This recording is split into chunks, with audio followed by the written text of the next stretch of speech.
Good morning, good afternoon, good evening sa lahat. Welcome to my YouTube channel, Roselski TV. Guys, andito tayo para mag-reaction sa naging live ni Kuya Bal Santos Matubang. Guys, hindi natin itatopic yung naging topic ni Kuya Bal dito. Ang ating re-reactionan lang dito ay yung mga sinasabi ni Kuya Bal na makatotohanan. Po? Ang katotohanan tungkol sa mga naging issue nung mga nakaraan na naging daan para maraming masuspende, maraming matanggal dito sa Kalingap. Guys?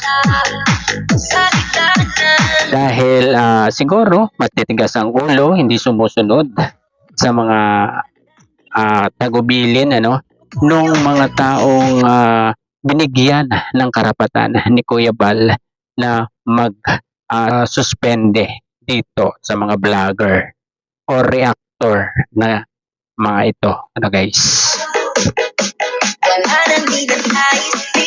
Meron pa nga dyan na nagalit dito sa Karaba. Guys? Pero alam naman natin hindi po kikilos yung Karaba ng hindi alam ni Kuya Bal. At alam naman natin na itong Karaba ay yung talagang istasyon yan, programa yan ni Kuya Bal Santos Matubang dito sa Kalingap para ma-check mga Kalingap partners, yung mga vlogger kung nag-charity pa ba. Guys?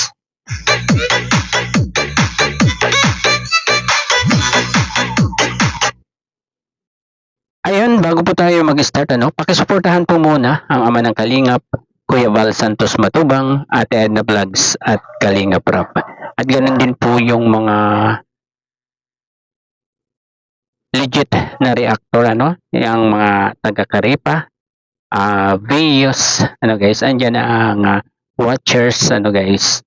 At lalo-lalo na ang aking kinabibilangan, ang KOGR, guys. Sa pangunguna ni Ma'am Mare Pineda. Guys?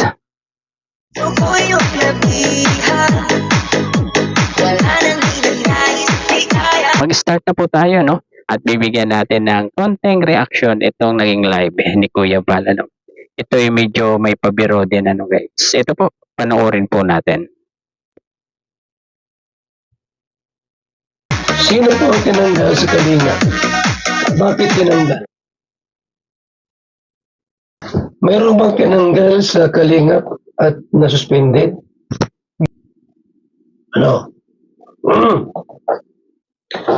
Sino po ang tinanggal sa Kalingap at bakit tinanggal? Pinagbabawal po natin na mag-content ng negative ng kasiraan sa kapwa vlogger. Ayun. Bawal na bawal po yun. Na yung isang vlogger ay sisiraan mo ng sisiraan. Ayun guys maliwanag na maliwanag yan. Sinabi ni Kuya Bal na yan ang Kalingap ay bawal mag-content ng nakakasira sa kapwa vlogger na nasa loob ng Kalingap. Guys? Malinaw na malinaw yan na sinabi ni Kuya Bal. Guys? Idiretso na po natin pa. One Kalingap, one family tayo. Or mag-aaway ang reactor ng Kalingap kontra sa reactor ng Kalingap din. Ayan guys, isa pa bawal mag-awayan ang reactor kontra reactor. Guys? Bale, hinihimay-himay ni Kuya Bal dito kung ano yung mga bawal. Guys? Kaya panoorin po natin. Bawal po yan, mga kaibigan. Yan ang ginawa sa mga natanggal, tinanggal. Nakita po ng paglabag. Ganon. ito ay isang gusto ko lang itong bibigyan ng linaw, mga kaibigan. Blatter yun, sinasabi niya. Naka-blatter yun. Kaya malaking ebidensya yun. Yung tao na nagpunta at saka yung pulis na nagpunta, ano yan, ebidensya. Saan galing yung utang na loob? Sino po ang naglikha ng words na utang na loob? Kaya daw po hindi nagreklamo dahil sa utang na loob. Mayroon bang ganon? Limbawa, ginahasa ka. Di ako mareklamo kasi utang na loob. Ganon ba yun? Bawal po ang gumawa ng hindi tama sa Kalingap. Beneficiaries, pinasamantalahan. Iba magreklamo kayo. Walang utang na loob. Bawal yung gayong, ay, ako ay pinagkahalikan, ako ay hinipuan. Hindi ako mareklamo kasi utang na loob. Hindi po. Mali na yun. Because of utang na loob, di ka mareklamo. Yes, guys, yan, pinapaliwanag ni Kuya Val, yan naman ang totoo, guys, sa Kalingap, walang utang na loob, guys, kapag gumawa ng mali, ay talagang dapat maparusahan, guys, or mabigyan ng leksyon. Kung nagkamali ka, kailangang tanggapin mo, may karampatang parusa diyan, guys. Sa usaping utang na loob ay hindi po yan exempted, kung nagkagawa ka ng masama sa isang tao, ay kahit marami mong naitulong diyan, ay talagang kailangan mong panagutan yung iyong pagkakasala, guys. Yan ang pinapaliwanag ni Kuya Val dito. Mali yun.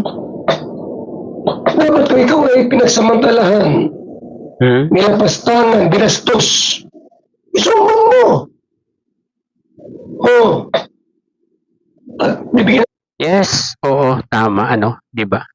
Tama naman si Kuya Val, huwag kang, matakot, guys, or magsumbong ka kay Kuya Val kung talagang may nagawa, di ba? Bibigyan natin ng leksyon ng tao. Hindi pwedeng utang na loob.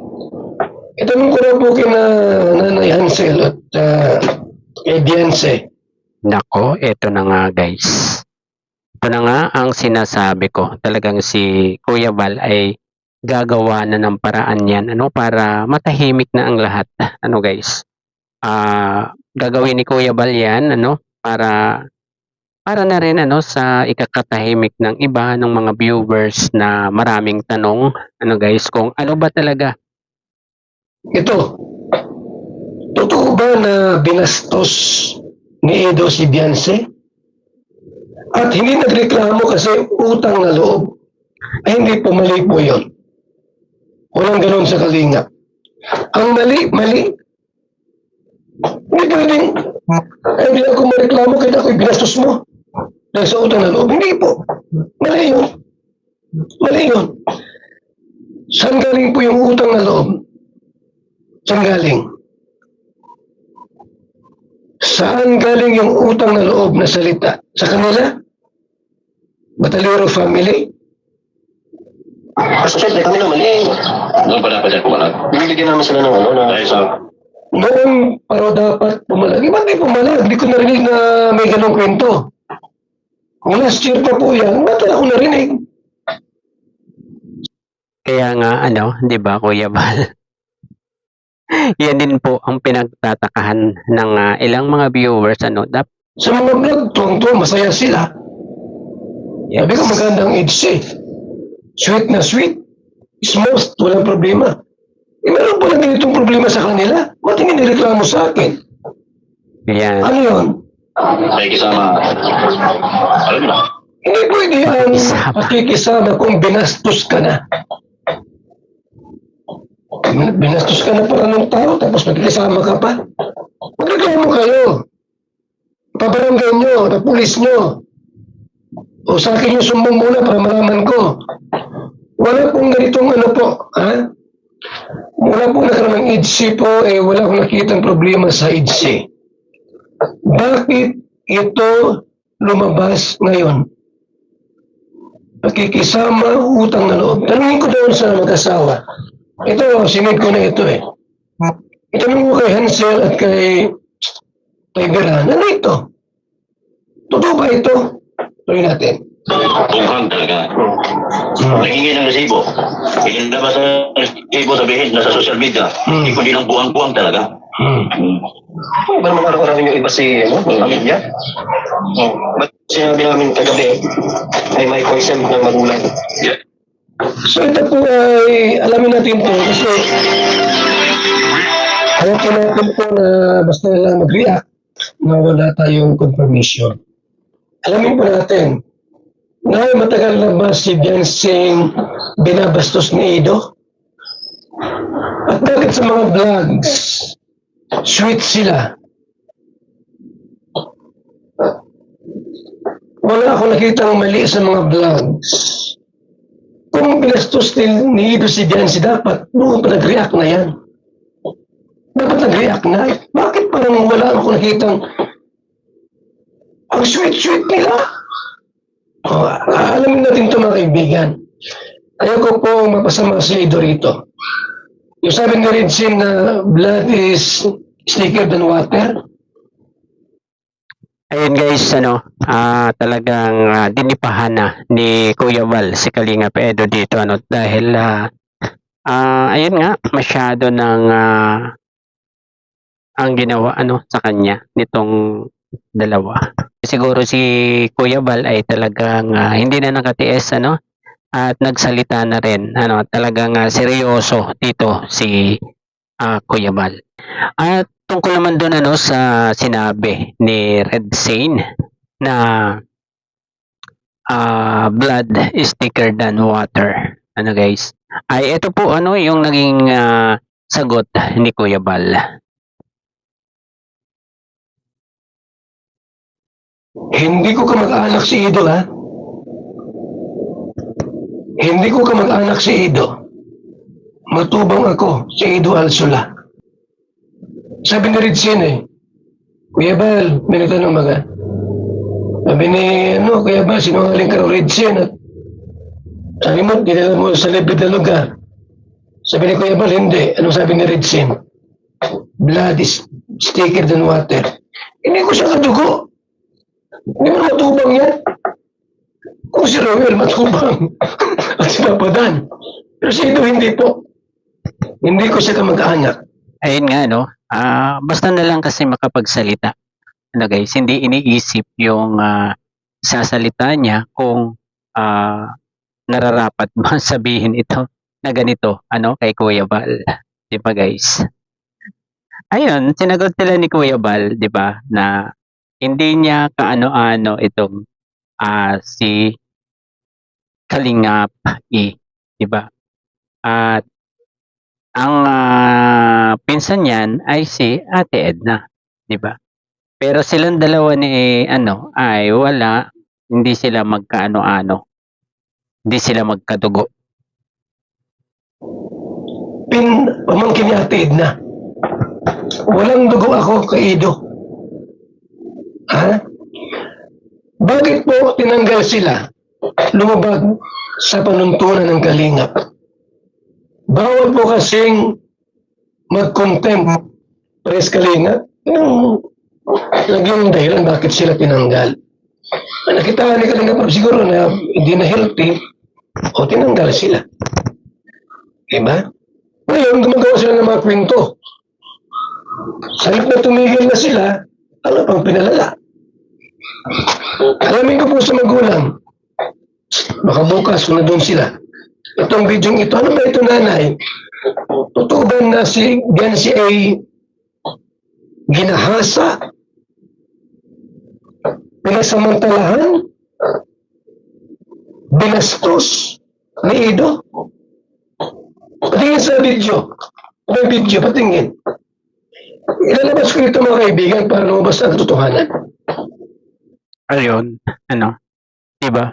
Talagang gusto ni Kuya Val na lumabas ito, para matigil na siguro, yung agam-agam ng ibang viewers, tungkol kay, sa ating boy. Ano guys? At gusto ring ilabas ni Kuya Val ito para matukoy na kung saan nagsimula itong issue na to, itong ingay na to. Ano guys? Magreklamo sila kung saan sila magreklamo kung mayroong video silang nailabas. At bakit ngayon lang lumabas? Dahil ba utang na loob? Walang ganoon. Ang mali-mali po. Yes. Gastos Yes. ka na pala Tama. ng vlogger tapos di ka mareklamo. Hinipuan ka na pala, hinipuan ka, di ka mareklamo. Magreklamo kayo. Yun po yun. Ang kalinga po ay maingat tayo dito mga kaibigan. Maingat tayo dito sa paggawa ng programa natin. Ayun guys, parang pinoprotektahan na talaga ni Kuya Val ang buong kalingap dito kasi malaki talaga ang naging epekto nito dito sa kalingap Kung may mga vlogger na pasaway at gumagawa po ng labag sa ating panuntunan, tanggalin po natin. Yung walang mga charity. 3 months na walang charity. Yes, maganda ito guys, maganda. Magkakaroon na ng ngipin ang batas ng kalingap. Guys, ito na yung gusto nating mangyari. Guys, para maging smooth na ang community ng kalingap, ng buong kalingap, guys. Wala nang mag-aaway-away, Kailangan ay andun talaga yung pusong paglingap do sa mga matitira na vlogger ng kalingap guys. Halimbawa na dito guys itong si Benti Boy, 'di ba? Si Kalingap Alvin Caceres, 'di ba guys? Iyan yung mga vlogger, yung mga kalingap partners na talagang naglilingap at humiwalay nga sila dito sa kalingap 'di ba? Parang dumistansya pero kalingap pa rin sila. Guys, dala-dala nila yung kalingap. At yan siguro yung gustong mangyari ni Kuya Val na bumalik dito sa kalingap na dati ay talagang smooth lang yung pagtulong nila. Wala yung ganyang mga issue guys. At alam naman natin na talagang unti-unti nang binabalik ni Kalingap Rab ang lahat. Diba? Sinisimulan na niya ito. Diba guys? Tanggal na agad yan, matik na po yan. May pag-away sa mga kapwa vlogger, tanggal na agad yan. Kasi hindi na healthy po. Hindi na healthy. Kaya ka nagkipag-away sa kapwa vlogger, inaaway mo yung vlogger mo, kapwa mo vlogger, inaaway mo. Inaaway mo kami, ay hindi na po healthy yun. Yes. Hindi na nakakabuti. Toxic na yan, Kuya Val. Halimbawa ako, wala akong charity. Tanggalin mo ako. Wala akong charity. Nasa Ang bahira. Founder tinanggal. Grabe naman ang tatanggal kay Kuya Val, di ba guys? Antibay ng karaba kapag natanggal nila si Kuya Val, Sino kayang doon, guys? Sino kayang magdidesisyon, kapag nakita nilang walang charity, itong si Kuya Val ay tatanggalin nila. Kaya guys? Ipaalam pa kaya ito kay Kalingap Rab, guys? Ay nako, pambira talaga ito si Kuya Val, rose natin. 3 months na walang charity, tatanggalin. Wala akong charity, tanggalin mo ako. Ganun kasimple po yan. Hindi yung blood thicker than water, hindi ka mag-alat Walang Grabe naman. Blood thicker than water. Grabe. Yan na ba ang word of the day ngayon, guys? dugong alsula. Yes. Batas sa dugo ko. Santos matubang po ako. Hindi ako batas. Pamangkin ni Ate Edna, si Ido. Asawa ko si Ate Edna, naging pamangkin ko na rin. Walang dugong dumadaloy Yes. sa aming katawan. Wala. Mga matubang lang. So kung officially po na tinanggal na po sila, kung kalingap si Beyonce, huwag nyo At ito naman guys, ano yung usapan na yung sinabi ni Doc Love, ano guys, na parang nagsorry siya kay Kalinga Prab kasi iko-content pa rin niya ano, yung pamilya Batalero. Ano guys, ito naman yung naging reaction ano ni Kuya Val dito. i-vlog. Kung si Beyonce nawakwak ninyo, hindi i-vlog nyo. Nawakwak na pala eh. Tandaan niyo po, yung bahay po ay under po ng Val Santos Matubang Lingap Foundation. Once na po ay naibigay na po yan sa beneficiaries, may certificate, pirmado ko, pirmado ni Kalinga Prab, o may pangalan, yung certificate, under po yan ng foundation po. Hindi po yan under ng mga sponsors. Ay, sponsor ako niyan. Oh, sponsor ka. Pero under na ng foundation yan, binigay na eh. Yes. Na-turn over na eh. Mga isipin, Wala nang karapatan ng mga sponsor dyan ano, kahit marami silang naitulong dyan sa bahay na yan guys, ay ibinigay na nila eh. Ano, ibinigay na nila. At ang pabahay ng Kalingap ay nasa foundation yan na guys. Once na magpawakwak yung pinabahayan ay talagang babawiin yan ng Kalingap ano guys. Kaya mag-isip-isip na guys ano yung mga beneficiary na talagang napabahayan na ng Kalingap ano. Dapat manatili kayong Kalingap ano guys. Dapat hindi kayo magpapawakwak dahil talagang mawawala sa inyo yung bahay na yan. Babawiin yan ng Kalingap guys. Ano?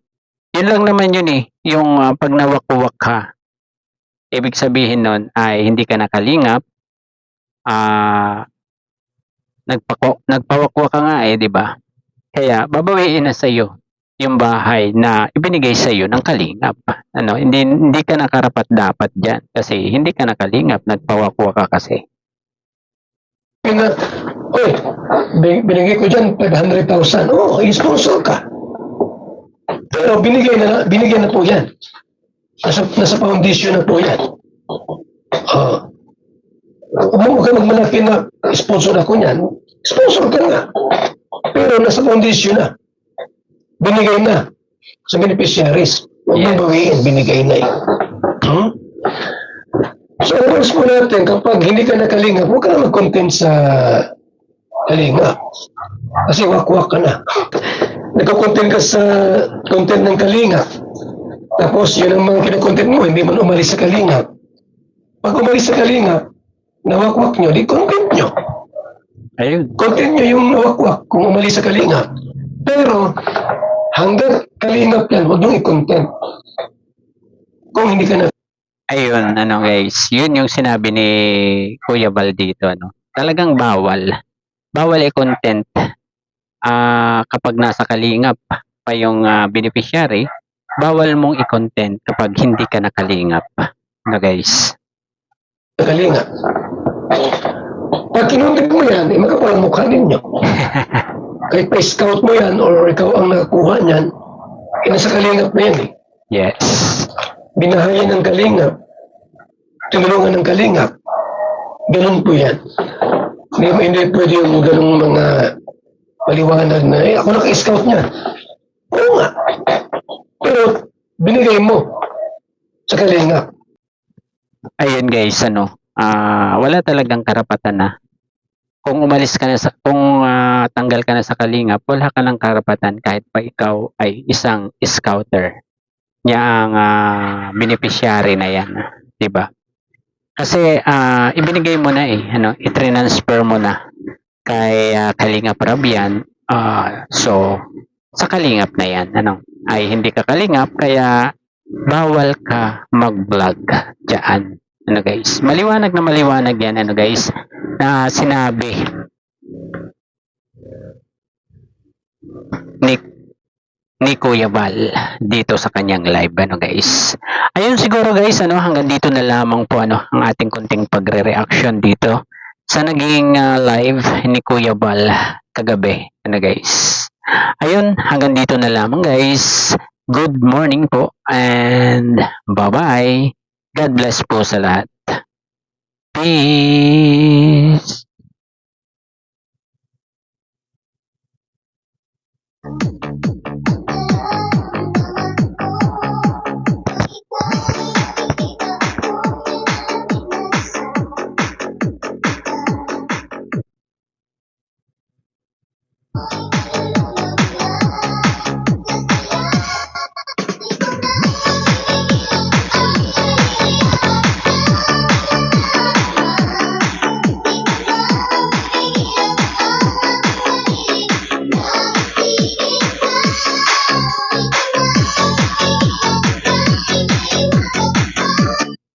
Bye-bye guys.